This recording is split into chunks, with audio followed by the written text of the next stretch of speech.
ਜਦੋਂ ਸਿੱਖਾਂ ਦੀ ਇਸ ਤਰੀਕੇ ਨਾਲ ਨਸਲਕੁਸ਼ੀ ਹੋਈ ਤਾਂ ਸੁਭਾਵਿਕ ਹੈ ਜਦੋਂ ਕੋਈ ਹੱਲ ਨਹੀਂ ਬਚਿਆ, ਜਦੋਂ ਕੋਈ ਰਾਹ ਨਹੀਂ ਬਚਿਆ ਤਾਂ ਸਿੱਖਾਂ ਨੇ ਖਾਲਿਸਤਾਨ ਦਾ ਰਾਹ ਫੜਨਾ। ਇੱਕ ਪਾਸੇ ਕੈਨੇਡਾ ਦੇ ਵਿੱਚ, ਬਰੈਂਪਟਨ ਦੇ ਵਿੱਚ ਸਾਡੀ ਕੌਮ ਦੇ ਨਾਲ ਇਸ ਤਰੀਕੇ ਨਾਲ ਹਮਦਰਦੀ ਜ਼ਾਹਿਰ ਕੀਤੀ ਜਾ ਰਹੀ ਹੈ, ਦੁਨੀਆ ਨੂੰ ਇਹ ਦੱਸਣ ਦੇ ਲਈ ਕਿ 1984 ਦੇ ਵਿੱਚ ਭਾਰਤ ਅੰਦਰ ਥਾਂ ਥਾਂ ਦੇ ਉੱਤੇ ਸਿੱਖਾਂ ਨਾਲ ਕਿਵੇਂ ਹੋਇਆ, ਕੀ ਹੋਇਆ। ਜਿਸ ਮੁਲਕ ਵਿੱਚ ਜਿਨ੍ਹਾਂ ਲੋਕਾਂ ਨੇ ਇਹ ਸਾਰਾ ਕੁਝ ਕੀਤਾ, ਉਹ ਅੱਜ ਵੀ ਇਹ ਸਮਝਦੇ ਆ ਵੀ ਜੋ ਕੁਝ ਅਸੀਂ ਕੀਤਾ ਉਹ ਬਿਲਕੁਲ ਠੀਕ ਕੀਤਾ ਤੇ ਇਹਨਾਂ ਨਾਲ ਹੀ ਹੋਣਾ ਚਾਹੀਦਾ ਸੀ। ਗ੍ਰੀਸ ਵਿੱਚ ਮੈਡੀਟੇਰੀਅਨ ਮਾਸਟਰਸ ਵੇਟ ਲਿਫਟਿੰਗ ਮੁਕਾਬਲਾ ਚੱਲ ਰਿਹਾ।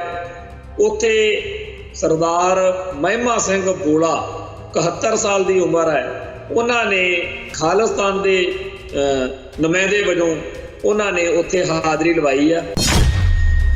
ਭਾਰਤੀ ਜਿਹੜੇ ਖਿਡਾਰੀ ਨੇ ਜਾਂ ਭਾਰਤ ਦੇ ਲੋਕ ਨੇ, ਉਹ ਸਾਡੇ ਖਿਡਾਰੀ ਨੂੰ ਤੇ ਸਾਡੇ ਖਾਲਿਸਤਾਨ ਦੇ ਝੰਡੇ ਨੂੰ ਮਾਣ ਸਨਮਾਨ ਦੇਣਾ ਸਿੱਖਣਗੇ। ਹੌਲੀ ਹੌਲੀ ਇਹ ਗੱਲ ਉਹਨਾਂ ਨੂੰ ਆਊਗੀ, ਕਿਉਂਕਿ ਉਂਝ ਬੜਾ ਔਖਾ ਹੁੰਦਾ ਜਦੋਂ ਜਿਸ ਕੌਮ ਨੂੰ ਜੁੱਤੀ ਦੇ ਬਰਾਬਰ ਸਮਝਿਆ ਹੋਵੇ, ਉਹ ਬਰਾਬਰ ਦੀ ਹਾਕਮ ਧਿਰ ਬਣ ਕੇ ਪੇਸ਼ ਹੁੰਦੀ ਹੋਵੇ, ਫਿਰ ਔਖਾ ਤਾਂ ਲੱਗਦਾ ਹੀ ਹੁੰਦਾ। ਜਿਹੜਾ ਵੀ ਹਮਲਾ ਭਾਰਤੀ ਹਕੂਮਤ ਹਿੰਦੂ ਬਹੁ ਗਿਣਤੀ ਵੱਲੋਂ ਕੀਤਾ ਜਾਂਦਾ, ਉਹ ਇੱਕ ਵਾਰ ਜ਼ਰੂਰ ਸਾਡੇ ਪੈਰ 'ਚ ਚੁਕਾ ਦਿੰਦਾ, ਕਿਉਂਕਿ ਦੁਸ਼ਮਣ ਬਾਤ ਕਰੇ ਅਣਹੋਣੀ। ਇੱਕ ਵਾਰ ਸਾਨੂੰ ਪੈਰਾਂ ਤੋਂ ਅਸੀਂ ਨਿਕਲ ਜਾਂਦੇ ਹਾਂ, ਇਹ ਅਸੀਂ ਮੰਨਦੇ ਹਾਂ, ਕਿਉਂਕਿ ਜਿੱਡਾ ਕਮੀਨਾ, ਜਿੱਡਾ ਲੋਕਮਾ, ਜਿੰਨਾ ਹਰਾਮਜ਼ਦਗੀ ਭਰਿਆ ਹਮਲਾ ਹੁੰਦਾ, ਉਹਦੇ ਸਾਹਮਣੇ ਖੜਨਾ ਹਾਰੀ ਸਾਰੀ ਦਾ ਕੰਮ ਨਹੀਂ। ਅਸੀਂ ਇੰਡੀਅਨ ਨਹੀਂ ਹੈ, ਅਸੀਂ ਹਿੰਦੂ ਨਹੀਂ ਹੈ। ਸਾਨੂੰ ਤਾਂ ਇੰਡੀਅਨ ਤੇ ਹਿੰਦੂ ਕਤਲ ਕਰ ਰਹੇ ਨੇ। ਸਾਡੇ ਤਾਂ ਅਕਾਲ ਤਖਤ ਸਾਹਿਬ ਨੂੰ, ਦਰਬਾਰ ਸਾਹਿਬ ਨੂੰ ਢਹਿ ਢੇਰੀ ਕਰਦੇ ਫਿਰਦੇ, ਸਾਡੇ ਉਹ ਧਰਮ ਦਾ ਹਿੰਦੂਕਰਨ ਕਰ ਰਹੇ ਨੇ। ਅਸੀਂ ਉਹਨਾਂ ਵਰਗੇ ਬ੍ਰਾਹਮਣਵਾਦੀ ਨਹੀਂ ਹੈ ਤੇ ਅਸੀਂ ਉਹਨਾਂ ਦੀ ਮਾਰ ਹੇਠ ਆਏ ਹੋਏ। TV 84 ਉੱਤੇ ਪ੍ਰੋਗਰਾਮ ਖਬਰ ਦੀ ਖਬਰ ਦੇਖ ਰਿਹਾ ਹੈ ਸਾਰੇ ਦਰਸ਼ਕਾਂ ਨੂੰ ਮੈਂ ਸਰਬਜੀਤ ਸਿੰਘ ਘੁਮਾਣ ਫਤਿਹ ਅਰਜ ਕਰਦਾ ਜੀ। ਵਾਹਿਗੁਰੂ ਜੀ ਕਾ ਖਾਲਸਾ, ਵਾਹਿਗੁਰੂ ਜੀ ਕੀ ਫਤਿਹ। ਬਰੈਂਪਟਨ ਤੋਂ, ਕੈਨੇਡਾ ਤੋਂ ਇੱਕ ਖਬਰ ਅੱਜ ਚਰਚਾ 'ਚ ਹੈ ਕਿ 1 ਨਵੰਬਰ ਤੋਂ 7 ਨਵੰਬਰ ਤੱਕ 1984 ਦੇ ਵਿੱਚ ਜਿਹੜੀ ਸਿੱਖਾਂ ਦੀ ਨਸਲਕੁਸ਼ੀ ਹੋਈ ਹੈ, ਉਹਦੀ ਯਾਦ ਵਿੱਚ ਸਿਟੀ ਹਾਲ ਦਾ ਝੰਡਾ ਅੱਧਾ ਝੁਕਾ ਕੇ ਰੱਖਿਆ ਜਾਊਗਾ। ਸਿਟੀ ਦਾ ਕਹਿਣਾ ਵੀ ਇਹ ਲੋਕਾਂ ਨੂੰ ਸਿੱਖਾਂ ਦੀ ਨਸਲਕੁਸ਼ੀ ਬਾਰੇ ਦੱਸਣ ਲਈ ਕੀਤਾ ਜਾ ਰਿਹਾ। ਇੱਕ ਪਾਸੇ ਕੈਨੇਡਾ ਦੇ ਵਿੱਚ, ਬਰੈਂਪਟਨ ਦੇ ਵਿੱਚ ਸਾਡੀ ਕੌਮ ਦੇ ਨਾਲ ਇਸ ਤਰੀਕੇ ਨਾਲ ਹਮਦਰਦੀ ਜ਼ਾਹਿਰ ਕੀਤੀ ਜਾ ਰਹੀ ਹੈ, ਦੁਨੀਆ ਨੂੰ ਇਹ ਦੱਸਣ ਦੇ ਲਈ ਕਿ 1984 ਦੇ ਵਿੱਚ ਭਾਰਤ ਅੰਦਰ ਥਾਂ ਥਾਂ ਦੇ ਉੱਤੇ ਸਿੱਖਾਂ ਨਾਲ ਕਿਵੇਂ ਹੋਇਆ, ਕੀ ਹੋਇਆ, ਇਹ ਯਤਨ ਹੋ ਰਹੇ ਆ। ਦੂਜੇ ਪਾਸੇ ਜਿਸ ਮੁਲਕ ਵਿੱਚ ਜਿਨ੍ਹਾਂ ਲੋਕਾਂ ਨੇ ਇਹ ਸਾਰਾ ਕੁਝ ਕੀਤਾ, ਉਹ ਅੱਜ ਵੀ ਇਹ ਸਮਝਦੇ ਆ ਵੀ ਜੋ ਕੁਝ ਅਸੀਂ ਕੀਤਾ ਉਹ ਬਿਲਕੁਲ ਠੀਕ ਕੀਤਾ ਤੇ ਇਹਨਾਂ ਨਾਲ ਹੀ ਹੋਣਾ ਚਾਹੀਦਾ ਸੀ। ਤੇ ਗਾਹੇ ਵਗਾਹੇ ਕਦੇ ਨਾ ਕਦੇ ਲੋਕਾਂ ਨੂੰ ਟਰਕਾਉਣ ਲਈ, ਭਰਮ 'ਚ ਪਾਉਣ ਲਈ ਕੋਈ ਨਾ ਕੋਈ ਜਵੜੀ ਜ਼ਰੂਰ ਮਾਰਦੇ ਆ, ਪਰ ਮੋਟੇ ਤੌਰ ਦੇ ਉੱਤੇ ਇਸ ਮੁਲਕ ਦੇ ਹਾਕਮਾਂ ਨੇ, ਬਹੁ ਗਿਣਤੀ ਹਿੰਦੂ ਭਾਈਚਾਰੇ ਨੇ ਇਹੀ ਮੰਨਿਆ ਹੋਇਆ ਵੀ ਸਿੱਖਾਂ ਨਾਲ ਜੋ ਕੀਤਾ ਬਿਲਕੁਲ ਠੀਕ ਕੀਤਾ। ਤੇ ਜਦੋਂ ਸਿੱਖਾਂ ਦੀ ਇਸ ਤਰੀਕੇ ਨਾਲ ਨਸਲਕੁਸ਼ੀ ਹੋਈ ਤਾਂ ਸੁਭਾਵਿਕ ਹੈ ਜਦੋਂ ਕੋਈ ਹੱਲ ਨਹੀਂ ਬਚਿਆ, ਜਦੋਂ ਕੋਈ ਰਾਹ ਨਹੀਂ ਬਚਿਆ ਤਾਂ ਸਿੱਖਾਂ ਨੇ ਖਾਲਿਸਤਾਨ ਦਾ ਰਾਹ ਫੜ ਲਿਆ। ਤੇ ਖਾਲਿਸਤਾਨ ਦੇ ਰਾਹ ਵਿੱਚ ਹਰ ਰੋਜ਼ ਕੋਈ ਨਾ ਕੋਈ ਨਵੀਂ ਹਾਂ ਪੱਖੀ ਚੀਜ਼ ਜਿਹੜੀ ਆ ਉਹ ਸਾਨੂੰ ਦੇਖਣ ਨੂੰ ਮਿਲਦੀ ਆ ਤੇ ਮਨ ਨੂੰ ਬੜਾ ਚੰਗਾ ਲੱਗਦਾ। ਅੱਜ ਇੱਕ ਇਸੇ ਤਰੀਕੇ ਦੀ ਖਬਰ ਫੋਟੋ ਸਮੇਤ ਦੇਖਣ ਨੂੰ ਮਿਲੀ ਹੈ ਵੀ ਜਿਹੜਾ ਗ੍ਰੀਸ ਵਿੱਚ ਮੈਡੀਟੇਰੀਅਨ ਮਾਸਟਰਸ ਵੇਟ ਲਿਫਟਿੰਗ ਮੁਕਾਬਲਾ ਚੱਲ ਰਿਹਾ। ਉੱਥੇ ਸਰਦਾਰ ਮਹਿਮਾ ਸਿੰਘ ਬੋਲਾ 71 ਸਾਲ ਦੀ ਉਮਰ ਹੈ, ਉਹਨਾਂ ਨੇ ਜਦੋਂ ਇਸ ਵੇਟ ਲਿਫਟਿੰਗ ਮੁਕਾਬਲੇ ਵਿੱਚ ਹਿੱਸਾ ਲਿਆ ਤਾਂ ਖਾਲਿਸਤਾਨ ਦਾ ਝੰਡਾ, ਯਾਨੀ ਕਿ ਖਾਲਿਸਤਾਨ ਦੇ नुमाइंदे वजों उन्होंने उत्थे हाज़री लवाई आ। वो जिहड़ी फोटो आ वो सोशल मीडिया उत्ते बहुत ही सकून दे रही आ। बिल्कुल नाल ही तिरंगा झंडा लैके उत्थे भारत दे जिहड़े खिडारी आ वो भी खड़े दिख रहे ने। जिथे सानू खालिस्तान दा झंडा देख के इत्थे खुशी हो रही आ, उत्थे असी ये भी समझदे आ कि हर मुल्क नू अपने झंडे नाल आपदे खिडारियां नाल प्यार हुंदा ते भारती जिहड़े खिडारी ने जां भारत दे लोक ने ਉਹ ਸਾਡੇ खिडारी नू ते साडे खालिस्तान दे झंडे नू मान सन्मान देना सिखणगे। हौली हौली ये गल उन्हां नू आऊगी, क्योंकि उंज बड़ा औखा हुंदा जदों जिस कौम नू जुत्ती दे बराबर समझिया होवे ਉਹ बराबर दी हाकम धिर बन के पेश हुंदी होवे, फिर औखा तां लगदा ही हुंदा। पर ਇਹ ਇਹਨਾਂ ਨੂੰ ਮੰਨ ਲੈਣਾ ਚਾਹੀਦਾ कि ठीक आ, एक वक्त सीगा जदों साडे लीडरां ने सानू धोखा दे दिता, जां इउं कहीए भी तुहाडे कांग्रेसी जिहड़े 1947 मौके लीडर सीगे ਉਹ ਇੰਨੇ ਚਵਲ ਸੀਗੇ, ਇੰਨੇ ਮਕਾਰ ਸੀਗੇ, ਇੰਨੇ ਉਹ ਹੰਡੇ ਵਰਤੇ ਸੀ ਵੀ ਉਹਨਾਂ ਨੇ ਸਾਡੀ ਕੌਮ ਦੇ ਸਿੱਖ ਆਗੂਆਂ ਨੂੰ ਆਪਦੇ ਮਕੜ ਜਾਲ ਵਿੱਚ ਫਸਾ ਲਿਆ ਤੇ ਮੁੜ ਕੇ ਬਾਅਦ ਵਿੱਚ ਉਹ ਸਾਰੇ ਜਿਹੜੇ ਵਾਅਦੇ ਸੀਗੇ ਉਹਨਾਂ ਤੋਂ ਭੁੱਲ ਗਏ। ਅਸਲ ਵਿੱਚ ਸਾਡੇ ਆਗੂਆਂ ਨੂੰ ਇਹ ਵਹਿਮ ਸੀਗਾ ਵੀ ਇਹ ਕਹਿੰਦੇ ਫਿਰਦੇ ਹੁੰਦੇ ਆ ਹਿੰਦੂ ਭਾਈਚਾਰੇ ਵਾਲੇ ਬਈ ਰਘੂ ਕੁਲ ਰੀਤ ਸਦਾ ਚਲੀ ਆਈ, प्राण जाए पर बचन ना जाई। भी ये तां जिहड़ी गल मूँह चों कढ लैंदे आ ਉਹਦੇ ਤੋਂ मतलब बाहरे जाते आ, कुर्बान हो जाते आ, चाहे जो मर्जी हो जाए फिर ਉਹਦੇ ते खड़दे आ पूरा। तो इसे वहम दे विच बांदर लड़ा करा लिया। 1947 दे विच साडे आगूआं ने आपदी सारी किस्मत आ जिहड़ी ਉਹ इस मुल्क नाल, इस हिंदुस्तान नाल जां हिंदू भाईचारे नाल जोड़न ते दूजे पासे मुसलमानां नाल जां पाकिस्तान दे नाल ना जोड़न दे भी बहुत सारे कारण सीगे। क्योंकि जदों दा सिख इतिहास आरंभ हुंदा गुरु नानक पातशाह तो, उस तो बाद विच बड़े थां दे उत्ते इहो जिहे पल आए, मौके आए जदों सिखां दा जां सिੱਖੀ दा इस्लाम नूं मनण वालियां नाल मुसलमानां नाल पुआड़ा पैंदा रिहा, पेचा पैंदा रिहा। ते ਉਹਦੇ ਵਿੱਚ आम बंदे दे दिल दिमाग विच ये गल सीगी भी शायद साडी इन्हां नाल उवें ना निभे ते हिंदू तां अपने ही ने। ਉਹ पता बाद च लग्गिया जिन्हां नूं आपदे समझदे आ ਉਹ आपदे नहीं, ਉਹ ढिड्डों तुहाडे नाल खार खांदे आ, वैर रखदे आ ते ਉਹਨਾਂ ਨੇ ਤਾਂ उदण ही मिथ लिया भी हुण ਇਹ मसां डिके आए ने जिवें ਜਿਹੜਾ ਘੜੇ ਦੀ ਮੱਛੀ ਹੁੰਦੀ ਆ ਵੀ ਹੁਣ ਤਾਂ ਇਹ ਕਿੱਥੇ ਚੱਲੇ ਨੇ। सो अगले पिछले 70-80 साल तो लगातार लगे हुए ने, कदे किसी तरीके नाल, कदे किसी तरीके नाल, पर हर वार जिहड़ी भी साजिश, जिहड़ा भी हमला भारती हुकूमत हिंदू बहु गिणती वालों कीता जांदा ਉਹ एक बार जरूर साडे पैर जे चका दिंदा, क्योंकि दुश्मन बात करे अणहोणी। एक बार सानू पैरां तो असीं निकल जाने आ, ये असीं मनदे आ, क्योंकि जिड्डा कमीना, जिड्डा लोकमा, जिन्ना हरामजदगी भरिया हमला हुंदा ਉਹਦੇ सामने खड़ना हारी सारी दा काम नहीं। मैं अक्सर ये गल सोचदा हुन्ना बई जे कहंदे आ भी चमत्कार, चमत्कार यही आ भी जिन्नी नीचता भरे हमले, जिन्ने घटिया हमले, जिन्ने भरा भरा वीर जी कह के जिहड़े साडे ते हमले कीते आ, जिन्हां दा असूल ही ये आ कि मूँह तो राम राम ते बगल विच छुरी रखनी आ, भी जिन्हां ने पिठ च वार करन लग्गियां ने, जिन्हां ने अकिरत घणता दिखाउण लग्गियां ने, कदे कोई कसर नहीं छड्डी। ते जिन्ना उन्हां ने आपदे वल्लों सिरे दा हमला कीता ते जिस तरीके नाल हर हमले तो बाद सिखां ने खड़ के दिखाया, ये भी कमाल दी गल। इन्हां दिनां दे विच बहुत सारियां सोशल मीडिया ते इहो जिहियां वीडियो क्लिप्स घुम रहीआं ने जिन्हां विच सिखां दी सिफत करदे होए गैर सिख कह रहे ने भी धन दे ने ये सिख जिन्हां दे उत्ते एडे वड्डे झक्खड़ झुल्ले, एडे वड्डे कहर ढाए गए, पर अज भी ये लोक आपदी जिहड़ी होंद हस्ती आ, आपदे सिद्धांत आ, ਉਹਦੇ ते डट के पहरा दे रहे। सो ਅਸੀਂ ਜਿੱਥੇ ਜਿੱਥੇ ਦੁਨੀਆ ਭਰ ਦੇ ਵਿੱਚ ਕੋਈ ਇਹੋ ਜਿਹੀ ਗੱਲ ਜਦੋਂ ਵਾਪਰਦੀ ਆ, ਖਾਲਿਸਤਾਨ ਦਾ ਏਜੰਡਾ ਤੇ ਝੰਡਾ ਬੁਲੰਦ ਹੁੰਦਾ, ਜਿਵੇਂ ਗ੍ਰੀਸ ਦੇ ਵਿੱਚ ਵੀਰ ਮਹਿਮਾ ਸਿੰਘ ਬੋਲਾ ਨੇ ਵੇਟ ਲਿਫਟਿੰਗ ਮੁਕਾਬਲਿਆਂ 'ਚ ਕੀਤਾ, ਉਦੋਂ ਸਾਨੂੰ ਖੁਸ਼ੀ ਹੁੰਦੀ ਆ। ਤੇ ਜਦੋਂ ਕੋਈ ਬਰੈਂਪਟਨ ਦੇ ਵਿੱਚ ਜਿਵੇਂ ਜਿਹੜਾ ਉੱਥੇ ਝੰਡਾ ਸਿਟੀ ਹਾਲ ਦੇ ਵਿੱਚ ਕਿਹਾ ਗਿਆ ਵੀ ਅੱਧਾ ਝੁਕਾ ਕੇ ਰੱਖਿਆ ਜਾਊਗਾ, ਇਦਾਂ ਦੀ ਖਬਰ ਮਿਲਦੀ ਆ, ਉਦੋਂ ਮਨ ਨੂੰ ਤਸੱਲੀ ਹੁੰਦੀ ਆ ਕਿ ਸ਼ੁਕਰ ਆ ਸਾਡੇ ਵੀ ਪੱਖ 'ਚ ਕੋਈ ਬੋਲਣ ਵਾਲੇ ਮੁਲਕ ਹੋਏ ਨੇ, ਸਾਡੇ ਵੀ ਹੱਕ ਵਿੱਚ ਬੋਲਣ ਵਾਲੇ ਲੋਕ ਹੋਏ ਨੇ।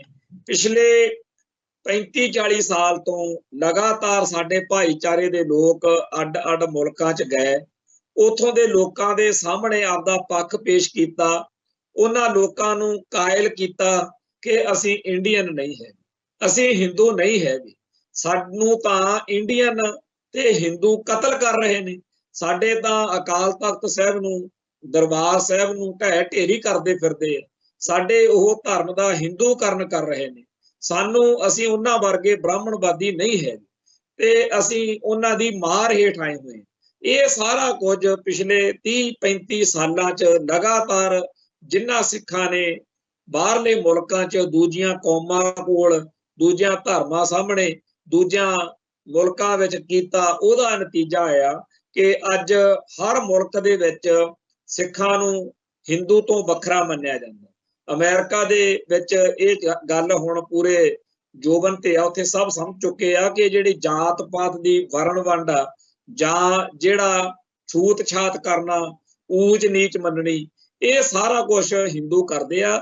ਸਿੱਖ ਧਰਮ ਇਹ ਚੀਜ਼ਾਂ ਦੀ ਸਖਤ ਨਖੇਦੀ ਵੀ ਕਰਦਾ ਤੇ ਇਹੋ ਜਿਹੀਆਂ ਕਰਤੂਤਾਂ ਕਰਨ ਵਾਲਿਆਂ ਨੂੰ ਸਿੱਖ ਬਹੁਤ ਨੀਵਾਂ ਤੇ ਮਾੜਾ ਮੰਨਦੇ ਆ ਤੇ ਇਸ ਤਰੀਕੇ ਦੀਆਂ ਗੱਲਾਂ ਨੂੰ ਜੱਗ ਜ਼ਾਹਿਰ ਕਰਨ ਦੇ ਲਈ ਉੱਥੇ ਹਿੰਦੂ ਭਾਈਚਾਰੇ ਦੇ ਸੱਜਣ ਆਪ ਬੜੀ ਸਖਤ ਮਿਹਨਤ ਕਰਦੇ ਆ। ਪਿੱਛੇ ਜੇ ਇੱਕ ਉੱਥੇ ਕੋਈ ਕਾਨੂੰਨ ਬਣਨ ਜਾ ਰਿਹਾ ਸੀ ਅਮਰੀਕਾ ਦੇ ਇੱਕ ਸੂਬੇ ਵਿੱਚ, ਤੇ ਉੱਥੇ ਉਸ ਗੱਲ ਦਾ ਇਹਨਾਂ ਨੇ ਬੜਾ ਜ਼ਬਰਦਸਤ ਵਿਰੋਧ ਕੀਤਾ ਕਿ ਜੀ ਅਸੀਂ ਛੂਤ ਛਾਤ ਜਾਤ ਪਾਤ ਤੋਂ ਬਗੈਰ ਜਿਉ ਨਹੀਂ ਸਕਦੇ। ਸੋ ਇਹ ਲੋਕ ਜਿਹੜੇ ਪੁਰਾਤਨ ਮਹਾਨ ਹਿੰਦੂ ਭਾਰਤੀ ਸੱਭਿਆਚਾਰ ਦੀ, ਸੰਸਕ੍ਰਿਤੀ ਦੀ ਡੌਂਡੀ ਪਿੱਟਦੇ ਹੁੰਦੇ ਆ, ਜਦੋਂ ਇਹਨਾਂ ਦੇ ਸਾਹਮਣੇ ਹਕੀਕਤ ਰੱਖੀ ਜਾਂਦੀ ਆ ਵੀ ਕਿਵੇਂ ਬ੍ਰਹਮਾ ਨੇ ਜਾਂ ਹੋਰ ਜਿਹੜੇ ਮਹਾਨ ਦੇਵੀ ਦੇਵਤੇ ਕਹੇ ਜਾਂਦੇ ਆ ਉਹਨਾਂ ਨੇ ਕੀਤਾ, ਦੁਰਯੋਧਨ ਦਾ, ਇਹ ਸਾਰਾ ਕੁਝ ਮਤਲਬ ਜਦੋਂ ਸਾਹਮਣੇ ਆਉਂਦਾ ਉਦੋਂ ਇਹਨਾਂ ਲੋਕਾਂ ਨੂੰ ਇਹ ਨਹੀਂ ਹੈਗਾ ਵੀ ਸ਼ਰਮ ਆਉਂਦੀ ਹੋਵੇ, ਉਲਟਾ ਇਹ ਫੇਰ ਉਹੀ ਦਮਗਜਾ ਜਾਂ ਮਾਰਦੇ ਆ ਵੀ ਅਸੀਂ ਜੀ ਰਾਮ ਫਲਾਨਾ। ਸੋ ਇਹਨਾਂ ਦਾ ਚਲੋ ਆਪਦਾ ਧਰਮ ਆ, ਜੋ ਮਰਜ਼ੀ ਕਰਦੇ ਰਹਿਣ, ਪਰ ਸਾਡੇ ਲਈ ਬਹੁਤ ਚੰਗਾ ਵਾਪਰ ਰਿਹਾ। ਜਿਹੜੇ ਸਾਡੇ ਭਾਈਚਾਰੇ ਦੇ ਲੋਕਾਂ ਨੂੰ ਪਹਿਲਾਂ ਸਾਡੇ ਪ੍ਰਚਾਰਕ ਜਾਂ ਹੋਰ ਸੱਜਣ ਸਮਝਾਉਣਾ ਚਾਹੁੰਦੇ ਹੁੰਦੇ ਸੀ, ਉਦੋਂ ਸਮਝਦੇ ਨਹੀਂ ਸੀ ਸਾਡੇ ਬੰਦੇ। ਜਿੱਦਣ ਸੰਤ ਗਿਆਨੀ ਜਰਨੈਲ ਸਿੰਘ ਜੀ ਖਾਲਸਾ ਭਿੰਡਰਾਂ ਵਾਲਿਆਂ ਨੇ ਜਾਂ ਹੋਰ ਸਿੱਖ ਪ੍ਰਚਾਰਕਾਂ ਨੇ ਇਹ ਸੱਚ ਦੱਸਣਾ ਚਾਹਿਆ ਕਿ ਇਸ ਮੁਲਕ ਵਿੱਚ ਦੋ ਕਾਨੂੰਨ ਨੇ, ਹਿੰਦੂ ਲਈ ਕਾਨੂੰਨ ਹੋਰ ਆ, ਬਾਕੀਆਂ ਲਈ ਹੋਰ ਆ, ਜਦੋਂ ਇਹ ਗੱਲਾਂ ਉਹਨਾਂ ਨੇ ਨੰਗੀਆਂ ਕੀਤੀਆਂ ਬਈ ਦੇਖੋ ਜੇਕਰ ਗੁਰੂ ਗ੍ਰੰਥ ਸਾਹਿਬ ਲਈ ਜਹਾਜ਼ ਅਗਵਾ ਕਰ ਲੈਣ ਸਿੱਖ ਤਾਂ ਉਹਨਾਂ ਨੂੰ ਕਹਿੰਦੇ ਆ ਵੀ ਫਾਂਸੀ ਦਿਆਂਗੇ, ਉਮਰ ਕੈਦ ਕਰਾਂਗੇ, ਸਾਡੇ ਹਵਾਲੇ ਕਰੋ, ਪਾਕਿਸਤਾਨ ਕਿਉਂ ਗਏ, ਇਹ ਵੋ।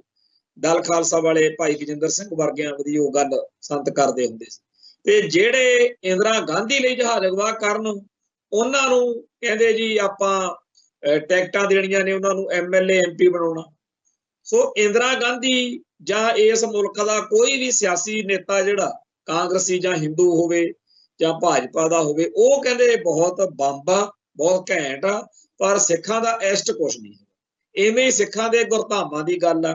ਕੱਲ ਰਾਜਸਥਾਨ ਦੇ ਵਿੱਚ ਸੰਦੀਪ ਦਾਇਮਾ ਨਾਂ ਦੇ BJP ਦੇ ਇੱਕ ਭਲਵਾਨ ਨੇ ਉੱਥੇ ਬੜੀ ਫੜ ਮਾਰੀ, ਦਮਗਜਾ ਮਾਰਿਆ ਵੀ ਅਸੀਂ ਗੁਰਦੁਆਰੇ ਢਾਹ ਦੇਣੇ ਆ, ਅਸੀਂ ਮਸਜਿਦਾਂ ਮਸੀਤਾਂ। ਇਹਦੇ ਵਿੱਚ ਅੱਜ ਸਾਰਾ ਦਿਨ ਹੀ ਇਹ ਚਰਚਾ ਚੱਲਦੀ ਰਹੀ ਆ। ਸ਼੍ਰੋਮਣੀ ਗੁਰਦੁਆਰਾ ਪ੍ਰਬੰਧਕ ਕਮੇਟੀ ਵੱਲੋਂ ਵੀ, ਚਾਹੇ ਉਹਦੇ ਕਾਰਨ ਆਪਾਂ ਨੂੰ ਸਭ ਨੂੰ ਪਤਾ ਕਿ ਅੱਜ ਕੱਲ BJP ਤੇ ਬਾਦਲ ਦਲ ਦੇ ਜਿਹੜੇ ਸੰਬੰਧ ਨੇ ਉਹਦੇ ਕਰਕੇ ਕਾਫੀ ਉਹਨਾਂ ਨੇ ਵੀ ਗਰਮੀ ਦਿਖਾਈ ਆ, ਤੇ ਹੋਰ ਵੀ ਬਹੁਤ ਸਾਰੀਆਂ ਧਿਰਾਂ ਅੱਜ ਇਸ ਮਸਲੇ ਤੇ। ਪਰ ਹੈਰਾਨੀ ਦੀ ਗੱਲ ਇਹ ਆ ਕਿ ਨਰਿੰਦਰ ਮੋਦੀ ਨੇ, ਅਮਿਤ ਸ਼ਾਹ ਨੇ, ਸਰਦਾਰ ਮਨਜਿੰਦਰ ਸਿੰਘ ਜੀ ਸਰਸਾ, ਤੇ ਇਵੇਂ ਹੀ ਲਾਲਪੁਰਾ, ਇਹਨਾਂ ਚੋਂ ਜਾਂ ਇਹੋ ਜਿਹੇ ਹੋਰ ਬਹੁਤ ਸਾਰੇ ਆਗੂਆਂ ਤੋਂ ਲੋਕਾਂ ਨੂੰ ਲੱਗਦਾ ਸੀਗਾ ਕਿ ਉਹ ਇਸ ਮਸਲੇ ਦੇ ਉੱਤੇ ਬੋਲਣਗੇ, ਪਰ ਸਾਫ਼ ਦਿਖ ਰਿਹਾ ਕਿ ਉਹਨਾਂ ਨੇ ਇਹ ਮਸਲੇ ਨੂੰ ਬਹੁਤਾ ਜ਼ਿਆਦਾ ਅਹਿਮੀਅਤ ਵਾਲਾ ਮਸਲਾ ਨਹੀਂ ਮੰਨਿਆ ਤੇ ਇਸ ਗੱਲ ਨੇ ਸਿੱਖ ਜਜ਼ਬਾਤਾਂ ਨੂੰ ਹੋਰ ਵੀ ਜ਼ਿਆਦਾ ਚਿੜਾਇਆ ਹੈ। ਤੇ ਇਸ ਗੱਲ ਦੇ ਵਿੱਚ ਹੋਰ ਇੱਕ ਬੜੀ ਅਹਿਮ ਗੱਲ ਵਾਪਰੀ ਆ, ਉਹ ਇਹ ਹੈ ਕਿ ਜਿਹੜੇ ਆਗੂਆਂ ਤੋਂ ਜਾਂ ਜਿਨ੍ਹਾਂ ਧਿਰਾਂ ਤੋਂ ਅੱਜ ਤੱਕ ਕਦੇ ਬਹੁਤੀ ਆਸ ਨਹੀਂ ਸੀ ਕੀਤੀ ਜਾ ਰਹੀ, ਉਹਨਾਂ ਵੱਲੋਂ ਵੀ ਸਿੱਖ ਜਜ਼ਬਾਤਾਂ ਦੇ ਹੱਕ ਵਿੱਚ ਬੋਲਿਆ ਜਾ ਰਿਹਾ। ਪਰ ਅਜੀਬ ਗੱਲ ਇਹ ਵਾਪਰੀ ਆ ਕਿ ਉੱਥੇ ਗੁਰਦੁਆਰਿਆਂ ਨੂੰ ਜੇ ਟਾਰਗੇਟ ਕੀਤਾ ਗਿਆ, ਸਿੱਖਾਂ ਨੇ ਤਾਂ ਇਹ ਆਖਿਆ, ਜਦੋਂ ਉਹਨੇ ਸੰਦੀਪ ਦਾਇਮਾ ਨੇ ਜਾਂ ਬਹੁਤ ਹੋਰ ਜਿਹੜੇ ਬੀਜੇਪੀ ਦੇ ਐਡਵੋਕੇਟ ਨੇ, ਉਹਨਾਂ ਨੇ ਇਹ ਗੱਲ ਕਹੀ ਕਿ ਜੀ ਉਹ ਕਹਿਣਾ ਤਾਂ ਕੱਲਾ ਮਸਜਿਦਾਂ ਮਕਬਰਿਆਂ ਨੂੰ ਚਾਹੁੰਦਾ ਸੀ, ਉਹਦੇ ਮੂੰਹ ਚੋਂ ਗੁਰਦੁਆਰਾ ਅੱਖਰ ਨਿਕਲ ਗਏ। ਤਾਂ ਸਿੱਖਾਂ ਨੇ ਇਹ ਗੱਲ ਆਖੀ ਵੀ ਕਿਸੇ ਵੀ ਧਰਮ ਦੇ ਸਥਾਨ ਨੂੰ ਕਿਉਂ ਕਿਹਾ ਜਾਵੇ ਵੀ ਅਸੀਂ ਢਾਹ ਦਿਆਂਗੇ ਜਦੋਂ ਲੋਕਤੰਤਰ ਦੀਆਂ ਤੁਸੀਂ ਗੱਲਾਂ ਕਰਦੇ। ਸਿੱਖਾਂ ਨੇ ਤਾਂ ਇਸ ਗੱਲ ਦੇ ਉੱਤੇ ਵੀ ਜੇ ਤੁਸੀਂ ਕਹਿੰਦੇ ਹੀ ਹੋ, ਪਹਿਲੀ ਗੱਲ ਤਾਂ ਤੁਹਾਡੀ ਇਹ ਕੋਈ ਗੱਲ ਹਜਮ ਨਹੀਂ ਹੁੰਦੀ ਵੀ ਉਹ ਕਹਿਣਾ ਤਾਂ ਜੀ ਮੰਦਰ ਆਪਣੇ ਮਸਜਿਦਾਂ ਬਾਰੇ ਚਾਹੁੰਦਾ ਸੀਗਾ ਤੇ ਨਿਕਲ ਉਹਦੇ ਮੂੰਹੋਂ ਗੁਰਦੁਆਰਾ ਗਿਆ। ਪਰ ਜੇ ਗੁਰਦੁਆਰੇ ਦੀ ਥਾਂ ਤੇ ਉਹਨਾਂ ਨੇ ਮਸਜਿਦਾਂ ਨੂੰ ਵੀ ਕਹਿਣਾ ਹੋਵੇ ਤਾਂ ਮਸਜਿਦਾਂ ਬਾਰੇ ਵੀ ਉਹ ਕਿਉਂ ਇਸ ਤਰ੍ਹਾਂ ਕਹਿ ਸਕਦੇ। ਪਰ ਸਾਰੇ ਭਾਰਤ ਦੇ ਵਿੱਚ ਮੁਸਲਮਾਨ ਭਾਈਚਾਰੇ ਦੀ ਇਸ ਮੌਕੇ ਜਿਹੜੀ ਦੜ ਵੱਟੀ ਹੋਈ ਹੈ, ਉਹ ਬੜੀ ਹੈਰਾਨੀ ਵਾਲੀ। ਅੱਗੇ ਵੀ ਆਪਾਂ ਕਈ ਵਾਰ ਚਰਚਾ ਕੀਤੀ ਆ ਕਿ ਭਾਰਤ ਦਾ ਮੁਸਲਮਾਨ ਆ ਜਿਹੜਾ, ਉਹ ਬਿਲਕੁਲ ਹੀ ਸੁਸਰੀ ਬਣ ਗਿਆ, ਸੌਂ ਹੀ ਗਿਆ। ਸਿੱਖ ਕੌਮ ਗਿਣਤੀ 'ਚ ਬਹੁਤ ਘੱਟ ਆ, ਭਾਰਤ ਦੇ ਮੁਸਲਮਾਨਾਂ ਦੇ ਨਾਲੋਂ ਤਾਂ ਬਹੁਤ ਆ। ਪਰ ਇਸ ਮਾਹੌਲ ਦੇ ਵਿੱਚ ਇੱਕ ਗੱਲ ਦਾ ਸਿੱਖਾਂ ਨੂੰ ਬੜਾ ਇਸ ਗੱਲ ਦਾ ਵਾਧਾ ਹੈ ਕਿ ਜਦੋਂ ਵੀ ਕਦੇ ਕੋਈ ਲੋੜ ਪਈ ਆ, ਜਿੱਥੇ ਜਿੱਥੇ ਵੀ ਕੌਮ ਦੇ ਪੱਖ ਦੇ ਲਈ ਲੜਨ ਖੜਨ ਦੀ ਗੱਲ ਆਈ ਆ, ਸਿੱਖਾਂ ਨੇ ਖੜ ਕੇ ਦਿਖਾਇਆ ਤੇ ਦੂਜਿਆਂ ਲਈ ਵੀ ਖੜ ਕੇ ਦਿਖਾਇਆ। ਪਰ ਮੁਸਲਮਾਨ ਭਾਈਚਾਰੇ ਵਾਲੇ ਇਸ ਮਸਲੇ ਤੇ ਵੀ ਕੋਈ ਬਹੁਤੀ ਵਧੀਆ ਸਾਰਥਕ ਭੂਮਿਕਾ ਨਹੀਂ ਨਿਭਾ ਰਹੇ ਤੇ ਸਿੱਖ ਜ਼ਰੂਰ ਬੋਲ ਰਹੇ ਨੇ। ਤੇ ਇਹਦੋਂ ਅੱਗੇ ਜਿਹੜੀ ਗੱਲ ਕਰਨ ਵਾਲੀ ਬਣਦੀ ਆ ਉਹ ਇਹ ਆ ਕਿ ਅੱਜ ਜਦੋਂ ਇਹ ਗੱਲ ਬਾਰ-ਬਾਰ ਕਹਿ ਕੇ ਬੀਜੇਪੀ ਨੇ ਆਪਦਾ ਪੱਲਾ ਛਡਾਉਣਾ ਚਾਹਿਆ ਕਿ ਜੀ ਉਹ ਤਾਂ ਗੁਰਦੁਆਰਿਆਂ ਨੂੰ ਨਹੀਂ ਸੀ ਕਹਿਣਾ ਚਾਹੁੰਦਾ, ਤਾਂ ਲੋਕਾਂ ਨੇ ਆਖਿਆ ਕਿ ਨਹੀਂ, ਇਹ ਗੱਲ ਤੁਹਾਡੀ ਬਿਲਕੁਲ ਝੂਠੀ ਆ। ਸੱਚੀ ਗੱਲ ਆਪਦੇ ਤੁਹਾਡੇ ਦਿਲ ਦਿਮਾਗ 'ਚ ਆ ਗਈ। ਅਸਲ ਵਿੱਚ ਤੁਸੀਂ ਅੰਦਰ ਖਾਤੇ ਇਹ ਸਾਰੀਆਂ ਗੱਲਾਂ ਕਰਦੇ ਹੋ, ਗੁਰਦੁਆਰਿਆਂ ਦੀ ਵੀ ਚਰਚਾ ਤੁਸੀਂ ਕਰਦੇ ਹੋਵੋਗੇ। ਇਹ ਗੱਲ ਨੰਗੀ ਚਿੱਟੀ ਆ ਕਿ ਭਾਰਤ ਦੇ ਵਿੱਚ ਹਿੰਦੂ ਬਹੁ ਗਿਣਤੀ ਨੇ ਬਾਕੀ ਸਾਰੀਆਂ ਘੱਟ ਗਿਣਤੀਆਂ ਨੂੰ ਟਾਰਗੇਟ ਨਿਸ਼ਾਨੇ ਉੱਤੇ ਰੱਖਿਆ ਹੋਇਆ।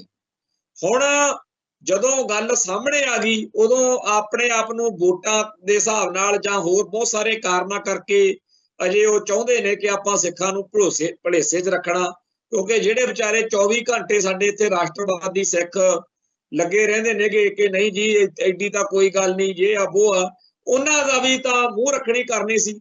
ਪਰ ਇਸ ਵਾਰ ਇਹ ਗੋਲ ਗੰਢ ਫਸ ਗਈ ਹੈ।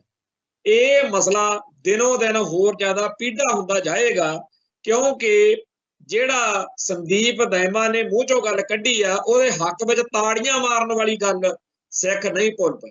ਉਹ ਕਹਿੰਦੇ ਸਾਰੇ ਸਿੱਖਾਂ ਦਾ ਇਹ ਇਤਰਾਜ਼ ਆ ਔਰ ਸੱਚੀ ਗੱਲ ਆ ਕਿ ਠੀਕ ਆ, ਸੰਦੀਪ ਦਾਇਮਾ ਪਤਾ ਨਹੀਂ ਕੌਣ ਆ, ਕਿੱਧਰੋਂ ਆਇਆ, ਨਾ ਕਦੇ ਸੁਣਿਆ, ਨਾ ਕੁਝ ਖਾਧਾ ਨਾ ਪੀਤਾ। ਸੰਦੀਪ ਦਾਇਮਾ ਨੂੰ ਛੱਡੋ, ਜਿਹੜੇ ਉੱਥੇ ਆ ਯੋਗੀ ਭੋਗੀ ਆ ਤੇ ਹੋਰ ਉੱਥੇ ਸਾਰੇ ਤਾੜੀਆਂ ਮਾਰ ਰਹੇ ਸੀ, ਚਲੋ ਮੰਨ ਲਈ ਗੱਲ ਵੀ ਉਦੋਂ ਤੁਹਾਨੂੰ ਸਮਝ ਨਹੀਂ ਲੱਗੀ।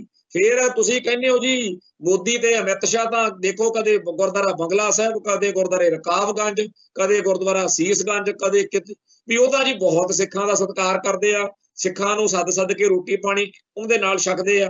ਭਾਈ ਜੇ ਐਡਾ ਹੀ ਸਿੱਖ ਜਜ਼ਬਾਤਾਂ ਦਾ ਪਿਆਰ ਆ ਤਾਂ ਜਦੋਂ ਇਹ ਗੱਲ ਪਤਾ ਲੱਗੀ ਸੀ ਉਦੋਂ ਹੀ ਮੋਦੀ ਦਾ ਇੱਕ ਕੜਕਵਾਂ ਬਿਆਨ ਆਇਆ ਹੁੰਦਾ ਤਾਂ ਜਿਹੜੇ ਅੱਜ ਵਿਚਾਰੇ ਹੋਸ਼ੇ ਜਿਹੇ ਹੋਏ ਫਿਰਦੇ ਆ ਵੀ ਮੋਦੀ ਬੋਲਿਆ ਹੀ ਨਹੀਂ, ਉਹ ਆਪੇ ਹੀ ਉੱਥੇ ਕਹਿੰਦੇ ਦੇਖੋ ਜੀ ਹੁਣ ਤਾਂ ਬੜੀ ਵੱਡੀ ਗੱਲ ਹੋ ਗਈ ਬਈ ਮੋਦੀ ਸਾਹਿਬ ਨੇ ਸਿੱਖ ਜਜ਼ਬਾਤਾਂ ਦਾ ਪੂਰਾ ਖਿਆਲ ਰੱਖਿਆ ਤੇ ਉਹਨਾਂ ਨੇ ਨਾਲ ਦੀ ਨਾਲ ਉਸ ਬੰਦੇ ਨੂੰ ਪਾਰਟੀ ਚੋਂ ਵੀ ਕੱਢਤਾ ਤੇ ਨਾਲ ਦੀ ਨਾਲ ਉਹਦਾ ਬਿਆਨ ਆ ਗਿਆ।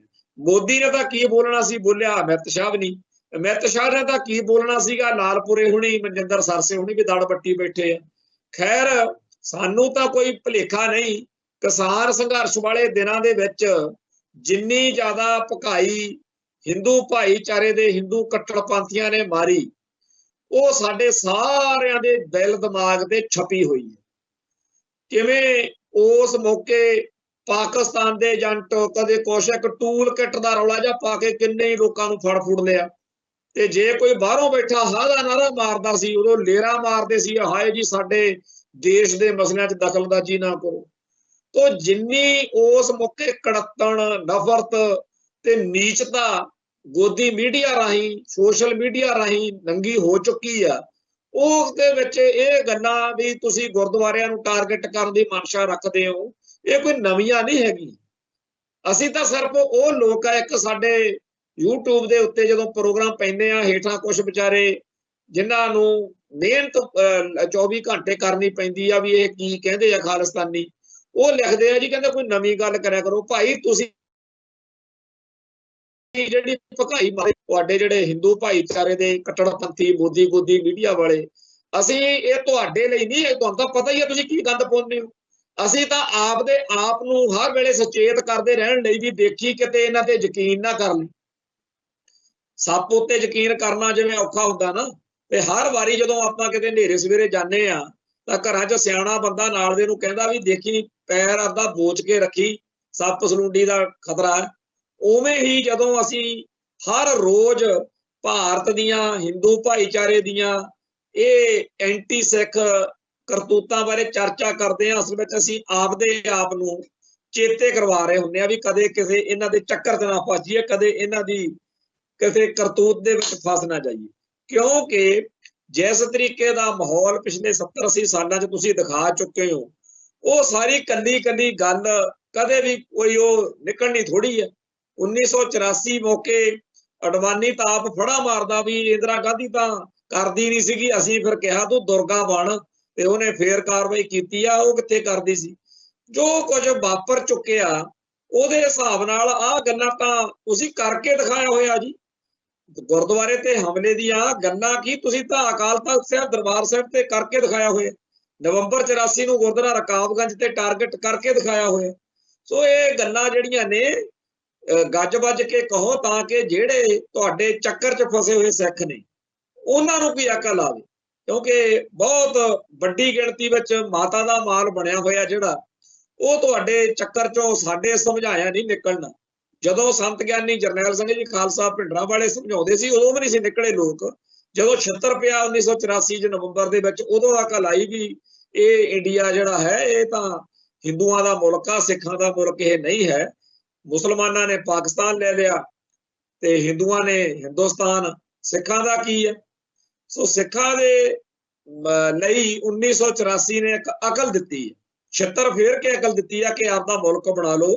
ਤੇ ਅੱਜ ਸਾਰੇ ਸੰਸਾਰ ਦੇ ਵਿੱਚ ਜਿੱਥੇ ਜਿੱਥੇ ਵੀ ਸਿੱਖ ਆ ਉਹਨੂੰ ਪੂਰੀ ਜ਼ਿੰਮੇਵਾਰੀ ਨਾਲ ਇਸ ਗੱਲ ਦਾ ਅਹਿਸਾਸ ਹੋ ਰਿਹਾ ਕਿ ਜੇ ਮੈਂ ਆਪਦੇ ਮੁਲਕ ਲਈ, ਆਪਦੀ ਕੌਮ ਲਈ ਕੁਝ ਨਾ ਕੀਤਾ ਤਾਂ ਮੈਂ ਅਕਿਰਤ ਘਣ ਹੋਵਾਂਗਾ। ਹਿੰਦੂ ਨੇ ਤਾਂ ਕਿਰਤ ਘਣਤਾ ਕਰਨੀ ਸੀ, ਕਰਤੀ, ਪਰ ਹੁਣ ਮੈਂ ਅਕਿਰਤ ਘਣਤਾ ਨਾ ਕਰਾਂ, ਇਸ ਗੱਲ ਦੇ ਲਈ ਸਾਰੇ ਸੰਸਾਰ ਦੇ ਵਿੱਚ ਹਰ ਸਿੱਖ ਆਪਦੇ ਫਰਜ਼ ਨਿਭਾਉਣ ਲਈ ਹਰ ਵੇਲੇ ਤਿਆਰ ਰਹਿੰਦਾ। ਔਰ ਬੜੀ ਚੰਗੀ ਗੱਲ ਆ, ਚਾਹੇ ਕੋਈ ਗਾਉਣ ਵਾਲਾ ਆ, ਚਾਹੇ ਕੋਈ ਕਲਾਕਾਰ ਆ, ਚਾਹੇ ਕੋਈ ਸਪੋਰਟਸਮੈਨ ਆ, ਜਾਂ ਕੋਈ ਹੋਰ ਭਰਾ ਸਾਡਾ, ਉਹ ਖਾਲਿਸਤਾਨ ਪ੍ਰਤੀ ਆਪਦੀ ਜਿਹੜੀ ਜ਼ਿੰਮੇਵਾਰੀ ਆ ਉਹਦਾ ਅਹਿਸਾਸ ਦਿਨੋਂ ਦਿਨ ਵੱਧ ਰਿਹਾ। ਤੇ ਇੱਥੇ ਸਾਨੂੰ ਇਹ ਪਤਾ ਕਿ ਸਾਡੇ ਧਰਮ ਦਾ ਬਾਹਮਣੀਕਰਨ ਕਰਨ ਦੇ ਲਈ ਜਾਂ ਸਾਡੇ ਧਰਮ ਦੇ ਵਿੱਚ ਪੁੱਠੀਆਂ ਸਿੱਧੀਆਂ ਹਰਕਤਾਂ ਪਾਉਣ ਦੇ ਲਈ ਜੋ ਕੁਝ ਕੀਤਾ ਜਾ ਰਿਹਾ, ਉਹਦਾ ਸਾਨੂੰ ਕੱਲ ਆਪਾਂ ਜਿਵੇਂ ਗੱਲ ਵਿਚਾਰੀ ਸੀਗੀ ਵੀ ਖਾਲਿਸਤਾਨ ਬਣਨ ਸਾਰ ਸਾਰਾ ਕੁਝ ਹੀ ਠੀਕ ਹੋ ਜਾਣਾ, ਉਹਨਾਂ ਟਾਈਮ ਟੱਪੀ ਜਾਣ ਦੋ ਇਹਨਾਂ ਨੂੰ। ਜਿਵੇਂ ਅੱਜ ਕੱਲ ਦੇਖੋ ਕਮਾਲ ਦੀ ਗੱਲ, ਭਾਈ ਕਰਤਾਰ ਸਿੰਘ ਸਰਾਭੇ ਉੱਤੇ ਇੱਕ ਫਿਲਮ ਬਣੀ, ਉਹ ਫਿਲਮ ਭਾਰਤੀ ਹਕੂਮਤੀ ਤੰਤਰ ਦਾ ਪੂਰਾ ਜ਼ੋਰ ਲੱਗਿਆ ਹੋਇਆ ਵੀ ਚੱਲਣ ਨਹੀਂ ਦੇਣ। 3 ਜਿਹੜੀ ਨਵੰਬਰ ਆ, ਜਾਣੀ ਕਿ ਅੱਜ ਉਹ ਫਿਲਮ ਰਿਲੀਜ਼ ਹੋਣੀ ਸੀ, ਤੇ ਉਹਦੇ ਬਾਰੇ ਫਿਲਮ ਦੀ ਟੀਮ ਨੇ ਕਵੀਰਾਜ ਫਿਲਮ ਦੇ ਨਾਲ ਜੋ ਮੁੱਖ ਤੌਰ ਤੇ ਜੁੜੇ ਆ, ਉਹਨਾਂ ਦੀ ਵੀਡੀਓ ਆਈ ਆ ਕਿ ਭਾਰਤ ਦਾ ਸੈਂਸਰ ਬੋਰਡ ਪੂਰਾ ਅੜਿਆ ਹੋਇਆ। आ नहीं दिखाना ते आओ नहीं दिखाना।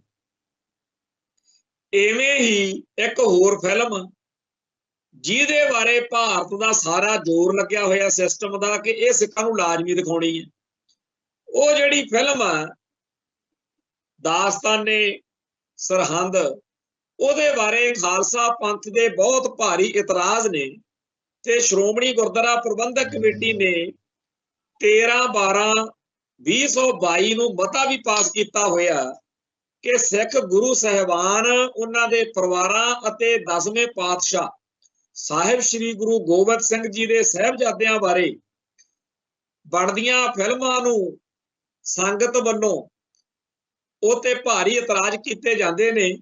यह मामला बहुत संजीदा है, भावें कि बीते समय 4 साहिबजादे एनीमेशन फिल्म संगत वल्लों सलाया गया, पर इस उपरंत बणियां सिख इतिहास नाल संबंधित कई फिल्मां ते संगत वल्लों इतराज उठाए गए हैं। हाल ही विच छोटे साहिबजादियां दी शहादत ते इतिहास संबंधी बनी एनीमेशन फिल्म दास्ताने सरहंद नूं लैके भी संगत वल्लों भारी विरोध सामने आया है। उक्त दे मद्देनज़र सिख गुरु साहिबान ते उन्हां दे परिवारक मैंबरां अते हर तरह दीयां बनदियां फिल्मां संबंधी कोई ठोस नीति बनाउण दी जरूरत दा मामला पेश होण ते मानयोग प्रधान साहिब दी आग्या ते इकत्तरता विच हाਜ਼ਰ मैंबर साहिबान वल्लों दीर्घ विचार उपरंत प्रवान होया ते संगतां दीयां भावनावां नूं मद्देनज़र रखदिआं गुरु साहिबान ते उन्हां दे परिवारक मैंबरां बारे हर तरह दीयां फिल्मां बनाउण उत्ते मुकम्मल रोक लाई जांदी है। यह श्रोमणी कमेटी का मता पास किया होया 651 नंबर मता जिहड़ा 13/12/2022 नूं, और इहदे विच दास्ताने सरहंद जिहदे बारे अज पूरा धक्का किया जा रहा कि दिखाउणी जिहड़ी सराभा फिल्म आ ओह लगण नहीं देनी, भाई जसवंत सिंह खालड़े उत्ते फिल्म बनी आ ओह नहीं लगण देनी, जे कौम दे हीरे फिल्म बनी भाई जिंदे भाई बेअंत सिंह सतवंत सिंह उत्ते ओह नहीं लगण देनी, जिहड़ी फिल्म सिख कहंदे आ भी साडे सिद्धांतक तौर दे उत्ते साडे लई प्रवान नहीं है ओह कहंदे असीं लाजमी लाउणी। आ हिंदूत्व भी साडी मर्जी आ। ਅਸੀਂ अक्सर गल करते रहने कि बहुत सारिया किताबां फिल्मां नाटक होर बड़ा ललड़ पलड़ आ जिहड़ा पूरा ठोसिया होया भी सिखां दा हिंदूकरण करना ते ऐदां ऐदां करना। शुकर आ कि साडी कौम दे विच पहला तां जदों समझाउण वाली गल सी समझाउंदे रहे, पर हुण तां जदों छित्तर पैंदा आपे अकल आ जांदी आ। जिहड़े बंदे दीयां गल्लां ही नहीं मुक्कदियां हुंदियां भी यार खालिस्तान नाल ऐ हो जू वो हो जू, ਉਹੀ ਬੰਦਾ ਆਪੇ ਹੀ ਲੱਭਦਾ ਫਿਰਦਾ ਹੁੰਦਾ ਤੇ ਸਭ ਤੋਂ ਵੱਡਾ ਖਾਲਸਾ ਦਾ ਨਾਰਾ ਫਿਰ ਉਹੀ ਮਾਰਦਾ ਫਿਰਦਾ ਹੁੰਦਾ ਜਦੋਂ ਇਹ ਅਕਲ ਦਿੰਦੇ ਆ। ਸ਼ੁਕਰ ਆ ਮੈਂ ਕਹਿੰਦਾ ਕਿ ਹਿੰਦੂ ਤਵੀਆਂ ਨੂੰ ਇਸ ਤਰੀਕੇ ਦੀਆਂ ਅੱਜ ਵੀ ਕੁਝ ਸਿੱਖ ਨੌਜਵਾਨ ਜਿਹੜੇ ਸੀ ਉਹ ਜਦੋਂ ਇਸ ਫਿਲਮ ਦੇ ਖਿਲਾਫ ਸਿਨੇਮਿਆਂ ਕੋਲੇ ਗਏ, ਉਹਨਾਂ ਨੂੰ ਜਾ ਕੇ ਮਾਲਕਾਂ ਨੂੰ ਕਿਹਾ ਕਿ ਇਹ ਫਿਲਮ ਆ ਜਿਹੜੀ ਇਹ ਪ੍ਰਵਾਨ ਨਹੀਂ ਹੈ, ਤਾਂ ਰੋਪੜ ਦੇ ਵਿੱਚ ਤਾਂ ਉੱਥੋਂ ਦਾ ਪ੍ਰਸ਼ਾਸਨ ਪੂਰਾ ਹੀ ਡਟ ਗਿਆ ਤੇ ਹੋਰ ਵੀ ਕਈ ਥਾਵਾਂ ਤੋਂ ਖਬਰਾਂ ਆਈਆਂ ਤਾਂ ਨੌਜਵਾਨਾਂ ਨੂੰ ਇਸ ਗੱਲ ਦਾ ਅਹਿਸਾਸ ਹੋਇਆ ਕਿ ਹਕੂਮਤ ਹਿੰਦੂ ਹਕੂਮਤ ਕਿਵੇਂ ਸਾਡੇ ਉੱਤੇ ਧੱਕਾ ਕਰ ਰਹੀ ਆ, ਸਾਨੂੰ ਗਲਤ ਚੀਜ਼ ਪਰੋਸ ਰਹੀ ਆ ਤੇ ਸਹੀ ਚੀਜ਼ ਆ ਜਿਹੜੀ ਚਾਹੇ ਉਹ ਭਾਈ ਸਰਾਭੇ ਬਾਰੇ ਆ ਚਾਹੇ ਭਾਈ ਖਾਲੜੇ ਬਾਰੇ ਆ ਉਹ ਸਾਨੂੰ ਇਹ ਦੇਖਣ ਨਹੀਂ ਦਿੰਦੇ, ਉਹ ਤੇ ਪਾਬੰਦੀਆਂ ਲਾਉਂਦੇ ਆ। ਸੋ ਇਸ ਮਾਹੌਲ ਦੇ ਵਿੱਚ ਜੋ ਕੁਝ ਵਾਪਰ ਰਿਹਾ ਉਹ ਚੰਗਾ ਹੀ ਚੰਗਾ।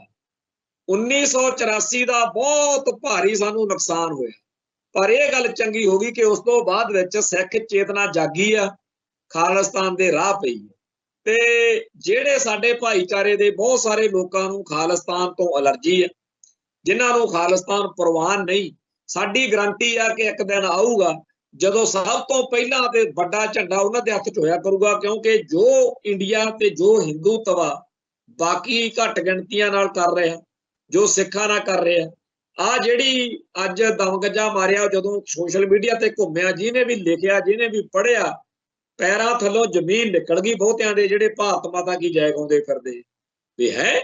ਸ਼ਰੇਆਮ ਵੀ ਕਹਿ ਰਹੇ ਆ ਵੀ ਗੁਰਦੁਆਰੇ ਅਸੀਂ ਢਾਹ ਢੇਰੀ ਕਰਦੇ ਹਾਂ। ਉਹਨਾਂ ਦੇ ਅੰਦਰਲਾ ਸਿੱਖ ਇਸੇ ਤਰੀਕੇ ਨਾਲ ਹੀ ਜਾਗੂਗਾ, ਕਿਉਂਕਿ ਪਿਛਲੇ 70-80 ਸਾਲ ਤੋਂ ਜਿਹੜੇ ਸਿੱਖਾਂ ਨੂੰ ਪੜੋਸ ਕੇ ਸਵਾਇਆ ਭਾਰਤੀ ਹਕੂਮਤ ਨੇ, ਹੁਣ ਆ ਇਹੋ ਜਿਹੀਆਂ ਗੱਲਾਂ ਨਾਲ ਹੀ ਉੱਤੇ ਅਸਰ ਹੋਊਗਾ।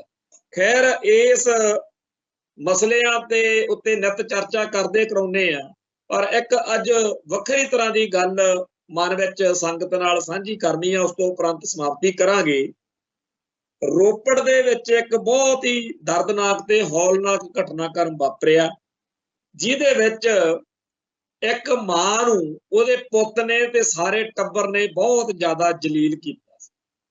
ਤੁਸੀਂ ਸਾਰਿਆਂ ਨੇ ਉਹ ਵੀਡੀਓ ਵੀ ਦੇਖੀ, ਤੇ ਉਹਦੇ ਵਿੱਚ ਜਿਹੜਾ ਪੁੱਤ ਸੀ ਉਹ ਵਕੀਲ ਸੀ, ਤੇ ਵਕੀਲ ਲੋਕਾਂ ਦੇ ਮਸਲੇ ਸੁਲਝਾਉਂਦੇ ਆ, ਲੋਕਾਂ ਦੇ ਦੁੱਖ ਦਰਦ ਵਿੱਚ ਉੱਥੇ ਜਾਂਦੇ ਆ, ਅਦਾਲਤ 'ਚ ਉਹਨਾਂ ਨੂੰ ਛਡਾਉਂਦੇ ਆ ਫਸਿਆ ਹੋਇਆ। ਪਰ ਇਸ ਵਕੀਲ ਨੂੰ ਇਹ ਗੱਲ ਦਾ ਭੋਰਾ ਨਹੀਂ ਆਇਆ ਕਿ ਮੇਰੇ ਪਿਓ ਨੇ, ਉਹ ਵੀ ਵਕੀਲ ਸੀ, ਕਿਵੇਂ ਮਿਹਨਤ ਕੀਤੀ। ਮੇਰੀ ਮਾਂ ਜਿਹੜੀ ਕਿ ਇੱਕ ਪ੍ਰਿੰਸੀਪਲ ਰਿਟਾਇਰ ਹੋਈ ਹੈ, ਉਹਨੇ ਕਿੰਨੀ ਮਿਹਨਤ ਕੀਤੀ, ਸਾਨੂੰ ਪਾਲਿਆ ਪੋਸਿਆ ਭੈਣ ਭਰਾ ਨੂੰ, ਤੇ ਅਸੀਂ ਇਹ ਕੀ ਕਰ ਰਹੇ।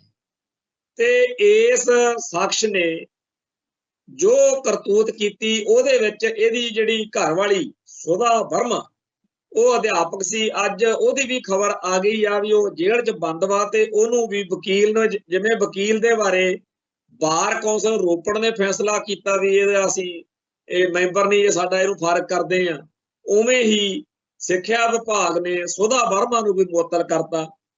ਤੇ ਜਿਹੜਾ ਇਹਦਾ ਪੋਤਾ ਸੀ, ਜਿਹਨੇ ਉਸ ਵੀਡੀਓ ਵਿੱਚ ਪਹਿਲਾਂ ਬੈੱਡ ਉੱਤੇ ਪਾਣੀ ਡੋਲਿਆ, ਫਿਰ ਪਿਓ ਨੂੰ ਮਾਂ ਨੂੰ ਸੱਦ ਕੇ ਰੌਲਾ ਪਾ ਕੇ ਮਾਹੌਲ ਬਣਾਇਆ ਵੀ ਇਹਨੇ ਉੱਤੇ ਪਿਸ਼ਾਬ ਕਰ ਦਿੱਤਾ ਹੈ, ਤੇ ਉਹਨੂੰ ਕੁੱਟਿਆ ਮਾਰਿਆ। ਇਸੇ ਤਰੀਕੇ ਨਾਲ ਉਹ ਤਾਂ ਇੱਕ ਵੀਡੀਓ, ਪਤਾ ਨਹੀਂ ਵਿਚਾਰੀ ਨਾਲ ਕੀ ਕੁਛ ਉਹਦੇ ਨਾਲ ਹੁੰਦਾ ਰਿਹਾ ਹੁਣ।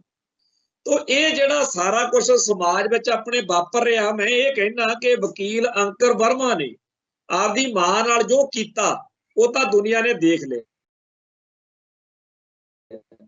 ਪਰ ਇਸੇ ਤਰੀਕੇ ਨਾਲ ਬੇਅੰਤ ਥਾਵਾਂ ਉੱਤੇ ਜ਼ੁਲਮ ਹੋ ਰਿਹਾ। ਕਿਸੇ ਥਾਂ ਤੇ ਕਿਸੇ ਮਾਂ ਨਾਲ ਹੋ ਰਿਹਾ, ਕਿਸੇ ਥਾਂ ਤੇ ਕਿਸੇ ਪਿਓ ਨਾਲ ਹੋ ਰਿਹਾ, ਕਈ ਥਾਵਾਂ ਦੇ ਉੱਤੇ ਕਿਸੇ ਹੋਰ ਮੈਂਬਰ ਨਾਲ, ਪਰਿਵਾਰ ਦੇ ਨਾਲ ਹੋ ਰਿਹਾ। ਇਹ ਡੋਮੈਸਟਿਕ ਵਾਇਲੈਂਸ ਜਾਂ ਘਰੇਲੂ ਹਿੰਸਾ ਜਿਹੜੀ ਹੈ, ਇਹ ਬਹੁਤ ਖਤਰਨਾਕ ਹੈ। ਇਜ਼ਰਾਈਲ, ਫਲਸਤੀਨ ਜਾਂ ਹੋਰ ਮੁਲਕਾਂ ਦੀਆਂ ਜੰਗਾਂ ਦੇ ਵਿੱਚ ਜੋ ਜ਼ੁਲਮ ਹੁੰਦਾ, ਜੋ ਅਤਿਆਚਾਰ ਹੁੰਦਾ, ਉਹ ਤਾਂ ਸਾਰਿਆਂ ਦੇ ਸਾਹਮਣੇ ਆ ਜਾਂਦਾ। ਪਰ ਇਸ ਮਾਮਲੇ ਵਿੱਚ ਜੇ ਕਿਤੇ ਵਕੀਲ ਅੰਕੁਰ ਵਰਮਾ ਦੀ ਆਪਦੇ ਘਰ ਦੇ ਵਿੱਚ ਇਹ ਨਾ ਲਵਾਇਆ ਹੁੰਦਾ ਕੈਮਰਾ ਜਿਹਾ, ਨਾ ਉਹਦੇ 'ਚ ਰਿਕਾਰਡਿੰਗ ਹੁੰਦੀ, ਕਿਸੇ ਨੇ ਮੰਨਣਾ ਹੀ ਨਹੀਂ ਸੀ। ਤੇ ਜਿਹੜੀ ਉਹਦੀ ਭੈਣ ਪਿੱਟਦੀ ਫਿਰਦੀ ਆ ਕਿ ਮੇਰੇ ਪਿਓ ਨੇ ਵੀ ਮੈਨੂੰ ਇਸੇ ਤਰੀਕੇ ਨਾਲ ਕੁਛ ਗੱਲਾਂ ਕਹੀਆਂ ਸੀ, ਲੱਗਦਾ ਉਹਨੂੰ ਵੀ ਇਸੇ ਤਰੀਕੇ ਨਾਲ ਹੀ ਇਹਨਾਂ ਨੇ ਖਤਮ ਕੀਤਾ ਹੋਣਾ। ਕਰੋਨਾ ਵਾਲੇ ਦਿਨਾਂ 'ਚ ਪਿਓ ਮਰ ਗਿਆ, ਹੁਣ ਮਾਂ ਵੀ ਏਦਾਂ ਹੀ ਮਰ ਜਾਣੀ ਸੀ। ਉਹ ਮੰਨਦੀ ਹੀ ਨਹੀਂ ਸੀ। ਉਹ ਕਹਿੰਦੇ ਉਹਨੂੰ ਆਲੇ ਦੁਆਲੇ ਲੋਕਾਂ ਨੇ ਦੱਸਿਆ ਕਿ ਇੱਥੇ ਬੜਿਆ ਚੀਕਾਂ ਕੂਕਾਂ ਸੁਣਦੇ।